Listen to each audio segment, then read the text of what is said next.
This is MTG Burgeoning, and in this video we will showcase the building blocks to a combat-themed build with Marisi, Breaker of the Coil, as the commander. Although this presentation can act as a standalone video for crafting a combat-themed EDH deck with Marisi as the commander, be sure to also look in the description of this video for links to the primer video for this series, its playlist, as well as a list of the cards featured in this video. With the intro out of the way, let's start deck teching by introducing Marisi, Breaker of the Coil, a 5/4 legendary cat warrior for 1 in Naya colors. That's 1 red, 1 green, and 1 white mana. Our opponents cannot cast spells during combat, and whenever a creature we control deals combat damage to a player, goad each creature that player controls. To goad a creature, that means until our next turn, those creatures attack each combat if able, and attack a player other than us if able.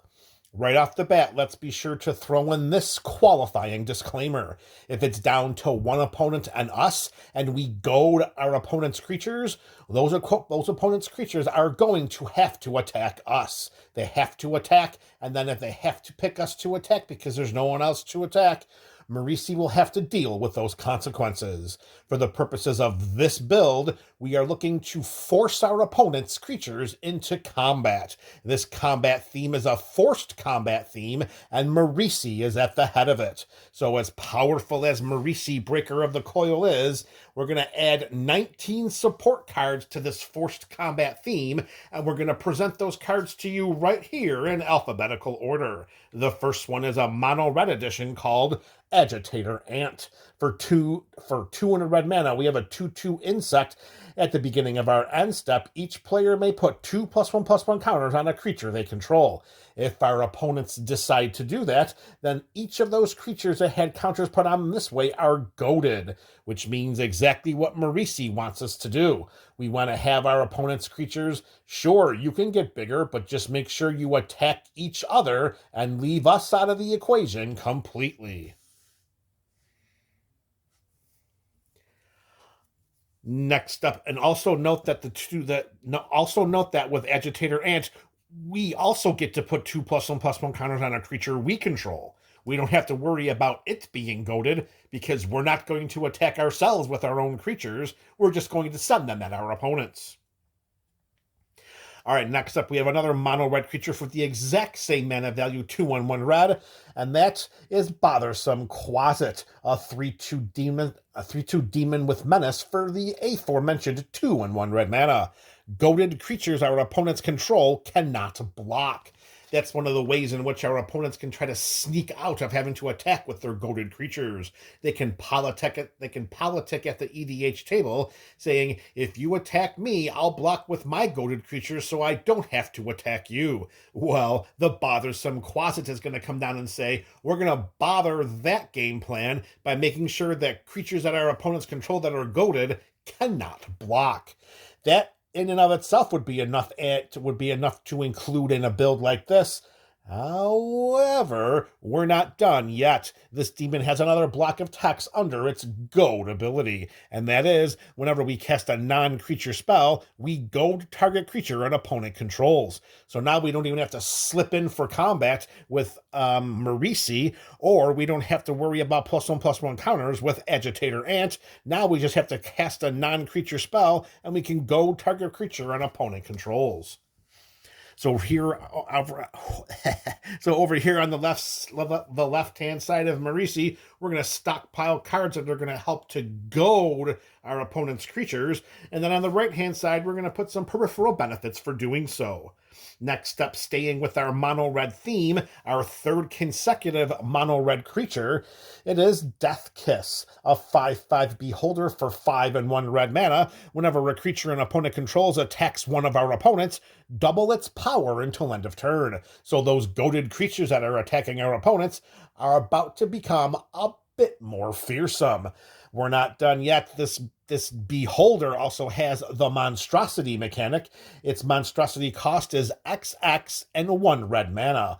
Whenever we see 2 instances of X in a casting cost or in an activation cost, we have to pay the exact same amount of mana for each instance of X. So for example, if we want X to be 3 in this regard, we pay 3 mana into the first X, 3 mana into the second X, and then 1 red mana, and now Death Kiss here gets monstrositized for X, which will be 3+1/+1 counters on it if that creature was not already monstrous. Then, when Death Kiss becomes monstrous, we goad up to X target creatures our opponents control. So that's just going to be a very fantastic way in which to make sure that our opponent's creatures keep attacking each other, particularly noting that the monstrosity mechanic here is not one that we have to activate only as a sorcery or only during our turn. Since we can make those creatures become goaded, we will put that on the left side of Marisi. Next up is a very straightforward mono red card for this type of build. There's not really any hoops to jump through or hurdles to jump over. We just pay 2 and 2 red mana, and we goad all creatures we don't control. That's it, a mass goading for all of our opponent's creatures, leaving us completely out of combat. Next up, we have a 5th consecutive mono red card. This one we're returning back to our creatures, and it is Frontier Warmonger, a 4/4 human warrior for 3 and 1 red mana. Whenever one or more creatures attack one of our opponents or a planeswalker they control, those creatures gain menace until end of turn. That's just a great way in which to make sure that they can't get blocked down by other goaded creatures. Having one opponent send creatures that are goaded at another opponent, and then having that opponent block with their own goaded creatures to have them die, gets a lot more difficult when those attacking creatures get menace. Note that this creature here does not directly goad any of our opponent's creatures, which is why it's to the right of Marisi. It's going to be a benefit that's going to help the goading process, but does not goad itself. All right, next up, breaking away from mono red momentarily to include another Naya creature in this video, we have Gehiji Honored One, a 4/4 legendary beast for 2 in the aforementioned Naya colors. Whenever a creature attacks one of our opponents or a planeswalker an opponent controls, that creature gets +2/+0 until end of turn. So this definitely helps our creatures when we decide to attack our opponents, but more often than not, this is just going to buff up the powers of those goaded creatures so that our opponents are attacking our other opponents with inflated powers. All right, we strayed away from mono red, but we're returning back to it now, and that is with Geode Rager, a 4/3 elemental with first strike for 4 and 2 red mana. It has the landfall ability. Whenever a land enters the battlefield under our control, we goad each creature target player controls. So let's just take a moment here for the following disclaimer. This is not a dedicated landfall build. We are not playing off landfall abilities and making sure that we can activate them as many times each turn. This just happens to be a very, very good way to make all creatures an opponent controls get goaded for a turn. And we do so just by having this creature, Geode Rager, on our side of the battlefield, and then engaging in a basic fundamental of playing Magic the Gathering. That is, by putting a land into play. All right, next up, we are shifting away from colored spells here for a colorless spell, and it's definitely going to be one to help trigger Marisi whenever the duo are paired on our side of the battlefield. It is Gingerbrute, back to the times of Throne of Eldraine, one of the greatest sets in the history of Magic, debuted just over 6 years ago. Gingerbrute here is a 1/1 food golem with haste for 1 generic mana. We can pay 1 generic mana, and Gingerbrute cannot be blocked this turn except by creatures with haste. That's going to help Marisi wonderfully because we can drop down the Gingerbrute for just 1 generic mana, pay another generic mana to give it that limited unblockability activation, and then whenever a creature we control will deal combat damage to a player, Ginger Brute's going to slide in for unblocked combat damage as long as defending player doesn't control any creatures with haste. And now with Marisi, it's going to trigger, and we're going to goad each creature that player controls. And if needed, since this is a food golem, we can pay 2 generic mana, tap it, and sacrifice Ginger Brute to gain 3 life. All right, we're going to slide this Ginger Brute right here to the right because similar to Gahiji and Frontier Warmonger, it doesn't directly associate with any of the goading processes outside of having Marisi paired with it on our side of the battlefield. All right, next up, this is a showstopper. It is a game ender, and in a deck where we're forcing our opponents to deal combat damage to each other, this should put the clock on their sides of the battlefield a lot more quick. The clock should tick down a lot more quickly. And that is a Boros legend, Gisela, Blade of Gold Knight, a 5/5 legendary angel with flying and first strike for 4/1 red and 2 white mana. If a source would deal damage to an opponent or a permanent an opponent controls, that source deals double that damage to that player or permanent instead. Let's not make the mistake that, yes, any damage that we're doing to our opponents or any permanents they control is doubled. But let's not forget that any damage our opponents are doing to our other opponents or their permanents is also doubled. Gisela comes in this kind of deck and just makes those combats even more strenuous, stressful, and impactful for our opponents versus our other opponents. And if for some reason we have to worry about any of our opponents attacking us with malice in their heart, well, if a source would deal damage to us or a permanent we control, Gisela prevents half that damage rounded up. So the ultimate offensive finisher and a fantastic defensive card, Gisela, Blade of Gold Knight, is considered a win condition in a goad build, and it's going to go right underneath Marisi, Breaker of the Coil. Sticking with our Boros combat theme, we have another legend, and that is Iroas, God of Victory, a 7/4 legendary enchantment creature god for 2 in Boros colors. Iroas has Indestructible, and since it's one of the original gods from the original Theros block, it has Devotion. That means that if this creature has Devotion to red and white less than 7, then it is not a creature. We count our Devotion to red and white by counting the colored mana symbols in permanence. We count the colored mana symbols in the casting costs of permanents we control. So if we pull Iroas down for a moment, it has a red and a white, so it's already at a devotion count to 2, and we have quite a lot of mana symbols here, particularly if we get Gisela on our side of the battlefield. We don't mind having an indestructible legendary enchantment sitting on our side of the battlefield. That just gives it even more staying power than a regular enchantment. When we have Devotion 7 or greater to our Boros colors, and then Iroas can go into combat, it is a 7/4 with Indestructible. Creatures we control have Menace, so that's going to help make sure that when the time comes for us to end the game, if our opponents can't do it themselves, we can send our creatures into combat very, very assuredly and safely, knowing that each of our opponents will need 2 creatures to block each one of our own. And we also get to prevent all damage that would be dealt to attacking creatures we control. So even if our opponents do have the creatures to block, our attacking creatures will take no combat damage. They will also not take any direct damage. Iroas prevents all damage that will be dealt to our attacking creatures, not just combat damage. So similar to Ginger Brute, we're going to slap Iroas, God of Victory, right there, noting that it's also going to help us to have our creatures slide in for combat damage, triggering Marisi.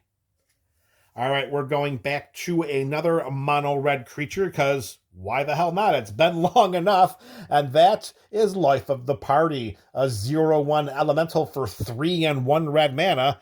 3 and 1 red mana for a 0/1? What are you doing, MTG Burgeoning? Hold on, let's read all of the card first.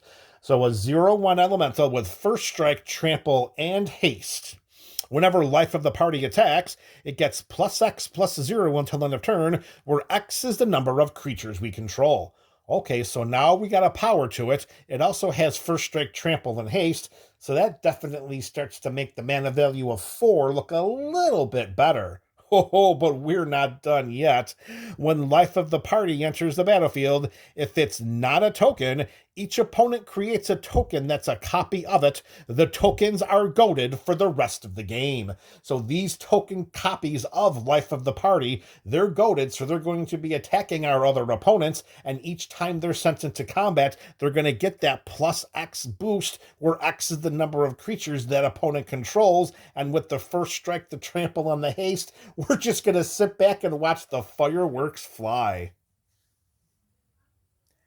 All right, next up, going back to another Boros colored card, if we so choose to cast it that way, we have an instant called Master Warcraft. For 2 and any combination of 2 hybridized Boros mana, we can cast this spell only before attackers are declared. We choose which creatures attack this turn, and we choose which creatures block this turn and how those creatures block. So what this really does is it helps to prevent any of those goaded creatures from attacking us if they are forced to do so. We can cast this before our opponent declares those creatures to be attacking, and then we can choose to not attack with any of them. Additionally, we can cast this during the declare attacker's step of any of our opponent's turn, and then watch the chaos ensue as we decide which creatures attack which opponents and which creatures block or do not block those attacking creatures.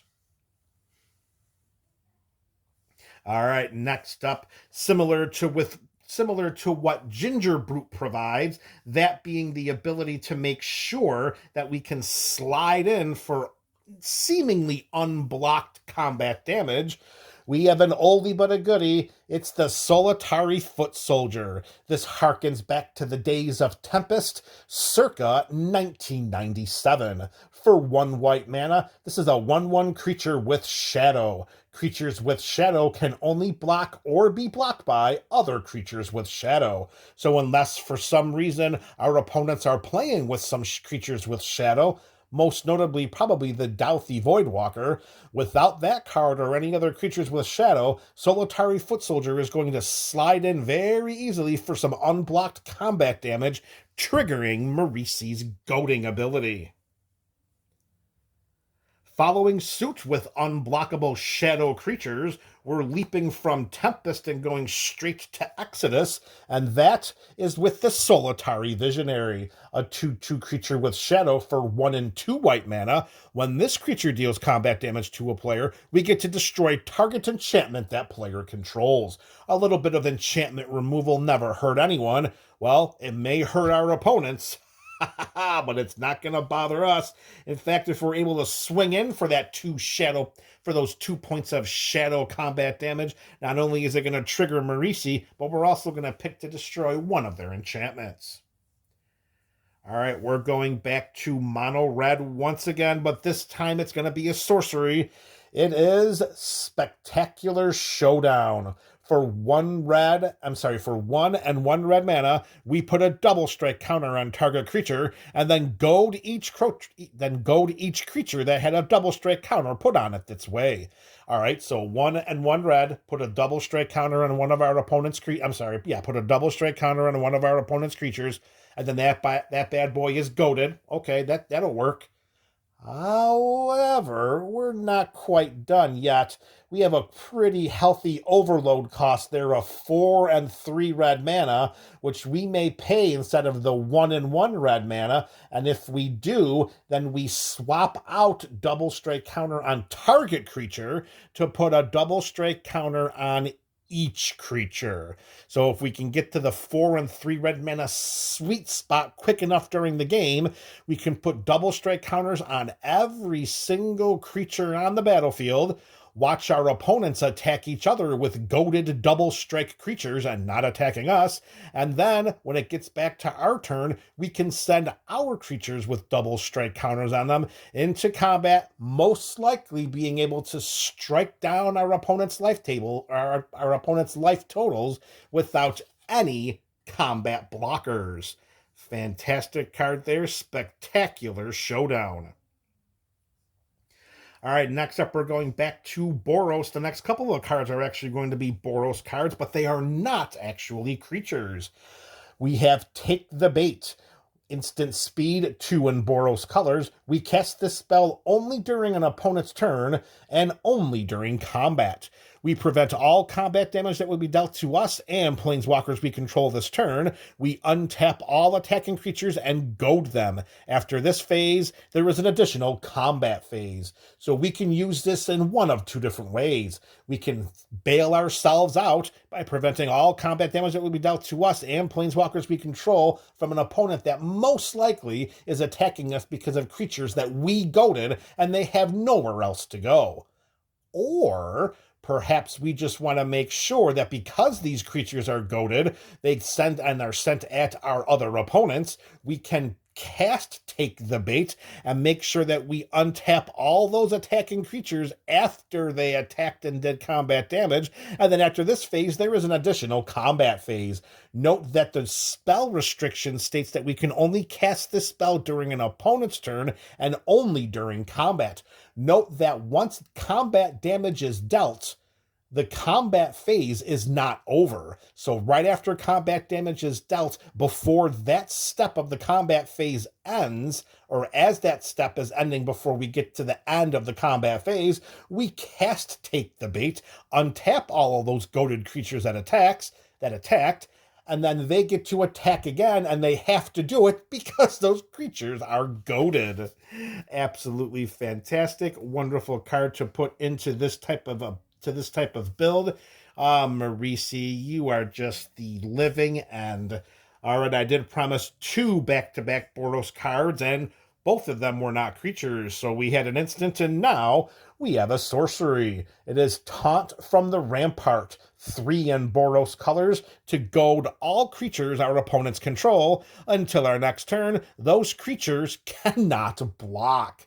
So that pretty much means that there's just going to be complete and utter chaos attacking our opponents, attacking each other. The creatures can't block. So you better believe that outside of a mass way in which that our opponents can exile those creature cards or prevent combat damage, those life totals are going to be ticking precipitously downward very, very quickly, and that's going to be even bigger the case if we have Gisela or any number of these other cards that are going to help to make sure that those combats end the game.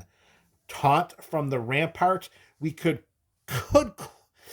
I really want to consider that to be a win condition card, but it is just a once and done event. But hey, you never know. With big enough board states, we really could end the game by having our opponents attacking each other in unblocked combat. All right, we have just a couple cards left of this Marisi build, and this is our first and only mono green card of this video. It should help to make sure that the cards are flowing into our hand like nobody's business. And that is Toski, Bearer of Secrets, a 1/1 legendary squirrel for 3 and 1 green mana. Toski cannot be countered, is indestructible, attacks each turn if able, and whenever a creature we control deals combat damage to a player, we draw a card. Note the text at the bottom of Toski here. It says whenever a creature, and then we draw a card. It's not whenever one or more creatures, or whenever one or more creatures deal combat damage to a player. It's if we have 4 creatures deal combat damage to players this turn, Toski lets us draw 4 cards. Now, a 1/1 indestructible that has to attack every combat. All right, I can see that getting chump blocked for days and days and days. However, we do have an awful lot of ways in which to ensure that our opponent's creatures are tapped through all of the different ways in which we can goad them. And plus, let's not forget, we have Ginger Brute that can only be attacked, or that can only be blocked by other creatures with haste if we pay 1 generic mana to activate its ability. And we have a couple of shadow creatures as well. Either way, at some point in time, something's got to give, and some creatures are going to break through, allowing Toski to draw us a handful of cards. All right, here we have it, MTG Burgeoning Community. We're down to our last card of this video. We started with Agitator Ant as a mono-red card to support Marisi in our forced combat theme. we're going to end with another mono red card, and that is Vengeful Ancestor, a 3/4 spirit dragon with flying for 2 and 2 red mana. When Vengeful Ancestor enters the battlefield or attacks, we goad target creature. And whenever a goaded creature attacks, it deals 1 damage to its controller. So now the clock is ticking even more quickly on our opponents, because every time they attack with a goaded creature, Vengeful Ancestor is going to deal 1 point of damage to it. It's going to deal 1 point of damage to that creature's controller. And it is also nice to know that the Vengeful Ancestor here does have flying, because we can send it into combat somewhat safely with that evasion, and in so doing, we get to goad target creature.